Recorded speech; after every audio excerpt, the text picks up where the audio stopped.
It's Kimberley, and I'm here with Pete McGrath and Michael Knowles from WinterGreen, and they've just released a second album called Accidents and Designs. Thank you for joining us today. You're welcome. And what inspired the album? What sort of music is it?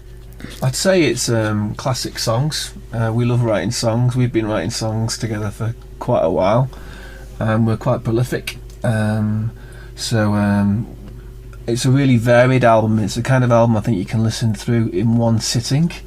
It's a perfect 35 minutes, which I think is the ideal length for an album. It's got everything from pop rock to funk through to ballads, and I sing and Pete sings. Yeah, every song that we write, and when we start rehearsing it, we just try and make it sound completely different from the previous song that we've been playing.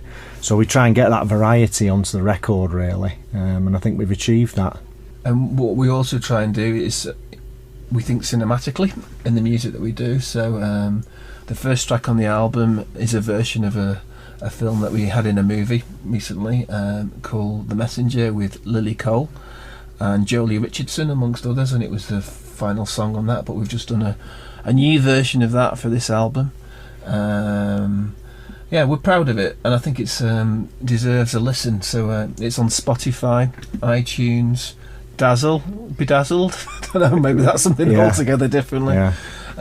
But it's on most of the usual places, and it'd be great if people could spare time to have a listen with their ears. Can people come and see you live as well? Are you doing any gigs soon? Next gig will probably be in sort of March next year. We're having a little bit of a break with it being Christmas and New Year, and the drummer's got a young kid, so he wants to spend a bit of time with his family. But yeah, in the new year we'll be getting some more gigs set up. We've played all the usual places around Manchester, like Night and Day and Gulliver's and the Castle and those kind of places. We've done quite a few gigs at 7 Miles Out in Stockport. That's a really cool place to play. And as Mike says, we had a good rock and roll weekend in London playing at the Hope and Anchor. There's a lot of famous bands have played there over the past 40 years, and it's amazing to stand on the same stage as bands like the Stranglers and U2 and Joy Division and that. That was 2 weeks ago. I think my liver's just recovered. And you're from Whaley Bridge. Yep. So where did it all begin? Well, me and Pete have known each other. We were literally, the Pulp song, we were born within an hour of each other. We were born in the same hospital, but almost a year apart from each other. Born within a year of each other, but in the same hospital. So we've known each other since we were kids, really. And then Mike was in a band called the Catchmen, who had quite a bit of momentum to them back in Stockport a good few years ago. And at the time I had a bit of a fledgling music journalism career going, and I wrote a lot of reviews about Mike. I knew him and we got on very well. And then when I got bored of being a journalist, I decided I wanted to be a rock star. So I said, any chance of forming a band with you? And we did. So we were in a band called Grifter, sort of late 90s, I guess, wasn't it?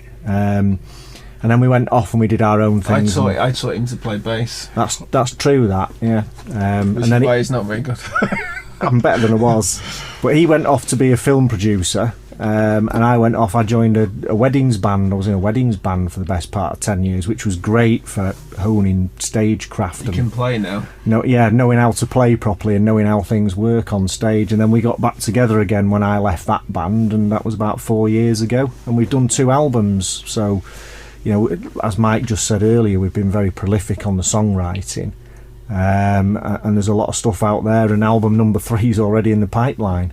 Can you just remind our listeners where they can listen to you? We're on Spotify, we're on iTunes, aren't we? Google Play, SoundCloud. Just look for WinterGreen Band. You have to be careful though, because there's an American band with the same name as us. They're now defunct, but some of their stuff is still up there. And there's an Irish band as well who play fiddly dee stuff. So you have to make sure you find the WinterGreen that's from Whaley Bridge. But if you look for Accidents and Designs by WinterGreen, you'll find it, and you'll have a nice time listening to it, because there's so many different styles of music on there.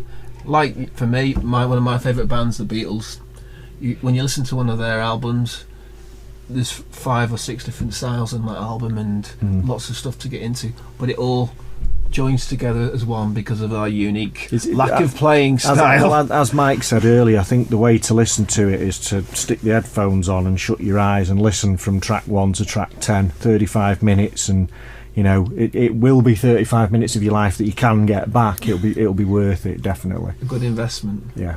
Well, thank you so much for coming in today. You're welcome. A pleasure. It's been a pleasure.